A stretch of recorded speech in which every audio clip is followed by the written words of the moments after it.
Masih aina dari badan besar di mana betul yang di mana badan nan dia hasil kok ya about the lima di sini mana kok akan harga sama betul kita nada itu na apa yang saya lakukan itu bukan apa yang kok ada mission sama sejak hai mana aduna hair masih ini ya kembali lagi kok asal mana lagi hair dia koi sama sejak sampai kawai masih sejak nanti yang dengan mereka kawai hasil mereka kawai kok ada masih sejak sarga asal dengan bersuara deh kok itu hasil yang bersuara apa masih sejak sarga itu na asal mana lagi jadi sama kalau sejak masih sejak sahabat dan kawan, harus nanti apa nanti, jumlah tempat kalau itu tempat itu masih atau macam dulu ayah itu sahabat, ada sama orang ini, dia apa sama itu sahabat kok, itu ngapain apa sejak mana lo boleh kok, ada gaya kursi, awal yang paling itu ini dulu saya, awal ada kemudian awal sahabat yang bawa juga asal masih yang kamu dapat ada cara cara mana yang besar kok ya ada dia pun cara cara sahabatnya itu sampai itu kerjaan dia kok yang nak sahabatnya sama aku dah apa pun dia kok karena yang nak semua sahabat dunia nak aku sejak sahabat dunia hasil coba itu sampai langsung ada lebar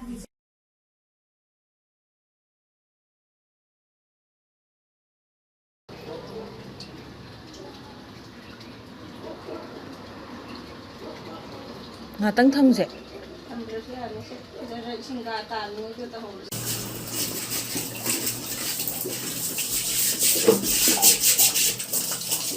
na ko. Kaya ko hati si hak. Siya nga di nan dog dami. As mo in chengi da bai ni da. Sige ko de mo no mo sin ta la ko. Adun.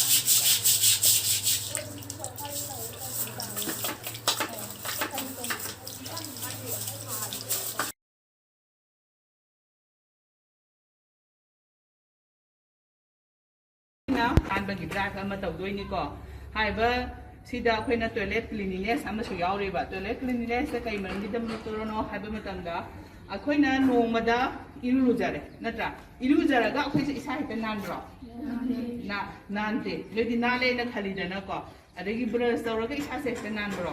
Nanti kok. Aduna aku nak di brush tahu le nale kok. Ilu jare nale. Sida brush tahu ga ilu jare bagana. Isase nan banate ba khangabra akoina toilet che clean tong toine ba mani nupin cha su yaure nupam cha su yaure toilet che hana masi clean heta hoda ba mati urinary tract infection hai ba ko haidi UTI hai ba se mani nupin cha da ne hena to e nupam cha da gi nupam cha su tau de ha ba di lai de tau gi ko aduga the percentage se nupin cha da ne hena high go e ba ko akoina urinary tract infection se thok da na ba gi da makta akoina kai do ba ta toilet se clean to ba habadi karam background da gem akwai sina European type ama Indian type ki kainwa ni lai akwai de kumuche ani thonga lai ko hana isingna nataga akwai na harpik sigi sina hana dengtho ani ko si hana chengdo ani chengdo ba matung de ising haidalani akwai latin jamure toilet jamure haina Holok ko matam sida su akoy kunna only 5 seconds je so aina mang ga hand wash ki niyom taru ke sida hapani ko hand wash hand wash ku sida loina mang lai da na ko sigi matung ina niyom taru che ko je sumai ha pu sumai na teng ko matung da kala che si sumai na kala che sumai na nei ko matung da ko ta gi pum lagi sumai la da si la ni si la sumai na da sumai na tawi ko hand wash ki niyom te taw da ba aduna masagi Mainly yumdadi sidai koi badung yaudi dana school dadi ko aduna yumdadi badung ga letin ga punna daranya ko mainly puli ko aduna ngasai gi toilet tagi amot pado badung da sanga gadi isada mu chang to ni dana ko chang khidana ba se si thingda ba gi damakta akoina first ta toilet changba matamda hana ising china taraga flush tawthoaba matungda amuk kai tarangani toilet changaba matung sida amuk khutse hand wash tawdingagi mamang sida ko si hana flush amuk tawthoama ba loiba matungda second manga khatang changaga adugi matungda thoraba matungda sida akhoi wash basin sida laireba akhoi gi ko wash basin sida khutse amuk dokada yarba library amna lai ko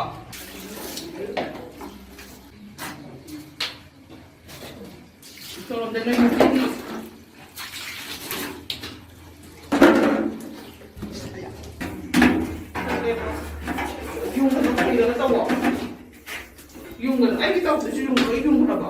yung di madam si chanda ba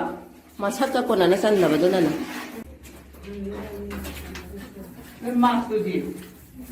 sanita sahaniga na toilet se chengkhaba matungda ngasi sina amu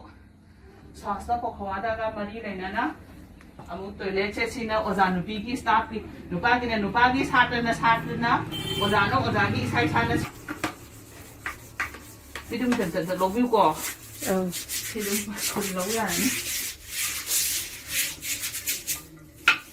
thong do ron chalama ba toilet ki thong do ron chalamo nam thi dra kalen do chalak pa sita nghen nam thi doi ni adagi mahing matai ma'am se thola ani mapan da shor hom ba da sangani respiration to ba da yaw rani adudi kai oi ba ya akhoina heart borne disease thola pa yai ko adagi respiratory system da soirak pa yai adu aragadi masi gumba sidagi prevent tauge haiba tarabadi akhoi kai tauba tai toilet che sijinnaramaga thongdo phajana lonchalamu adagi noi class sa saba yaure dustbin da laga phajana thadaramu ko charaga su mafam chana proper use haina haise use me haina ai sijinna bi hai mawon phatabda hapsan bi oina thari ne base yarabra ado noi nasana any complaint lakpado tawninga di aside iraga thadaramu habani ko kaingang sa sige noi ma'am ngasi erum thong sira hai amta khumdra iromba hawbra morok saraga morok sa hebdo aingonda hairo adum natragana ngasi gi saturday kangbu da dum complain tawro hawai thongwam ta sa tiba noi na handagiya erum thong sira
nupi ko on ne khangba de amang do hato tu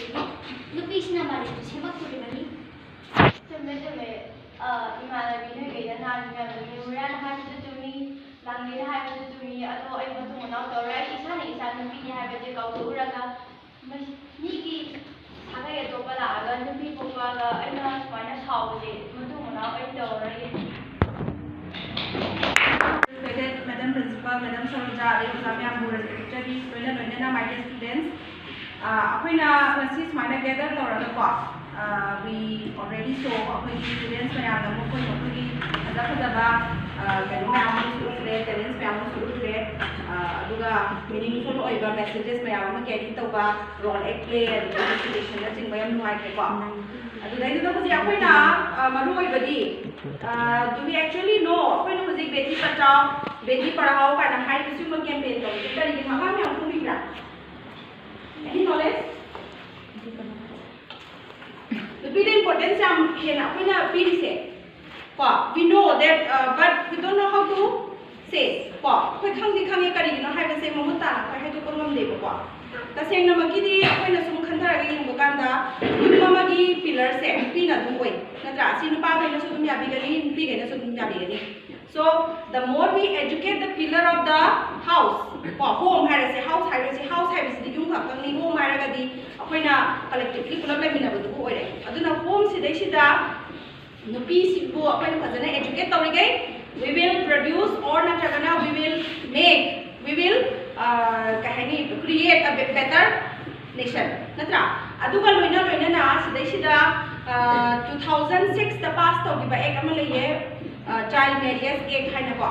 aduna sigi child marriage act 2006 se sigi matungina kai haige haiba matamda angang haibase kana boge angang haibase nupa macha da haiga na chahi kuna thoi yaudriba aduga nupi macha da haiga na chahi 19 yaudriba ana haibo aduna adugumba gai do angang koi hai adugi chahi do hek helaga de makoi se lumong bundong bagi lam da changsan ba yade na hai adubu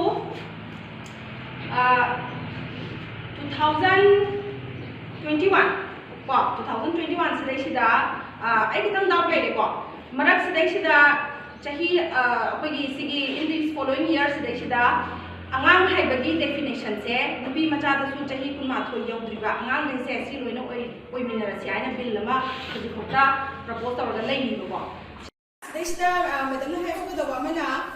24 January se sidai sida the first prime minister of India ko women prime minister of India kana no yes Srimati Indira Gandhi Mahapusolena Habdi Mana Wasatlam Pidami ko as the prime minister of India aduna su adugumba botu ningsinga nupi haibase sigumagi thaksi bokta yobangami pasopangami sigumagi duties me ase haibase ningsinga na ba koi dasu kai kai garezama ko makoi dongna to ge haba motivation ma phawngam na na da makta ki hairiga girls day se observe togi aduga akoina beti bachao beti padhao nupi singsibu kanbiu nupi singsibu lai taman biu kai dongna bagi akoi di nation se hen stronger oi nation ma semna na bagi haina ko observe togi class 7 Thaisna class 8 Thiam Purnima ngasi makhoi hum se especially akhoina kaukhali se moi se lai che yam haiba ko lai yam na haibarina every student who got first either first or in any activities da loina mak kanigumba prize amamam phangba ngamba ado moi se sungam ngamda da akhoina in another sense makhoi ahum sinataba khadi yauri adu akhoina extra effort che oza khudi mangna thadaba masu darka oiba maramna akhoina marketing to hale degi marbon sana hale seke copy sana dana loina mak to winner bobokta oza singe hard work as well as the extra effort che loina kaino da pi ga doba oza sing sina haiba sata singa pi ga doba ni adu sata singa di khwai degi ahen ba amusu mu yauri ba moi si da extra effort special care gi mathak ta kari haina hai do no khang si darka oi ba sata singe moi khoi gi matung da amu hena lai haiba mayam na prize phang ba sumai na moi su phangak na ba no khona na bagi da mata akhoina sigi school gi tarap ta gi akhoi gi angamba exercise book ama school gi maming tha ba se amum chapi ge haidana kothopani once again Thiam Gandhi class 6 then Thaisna W Thiam Purnima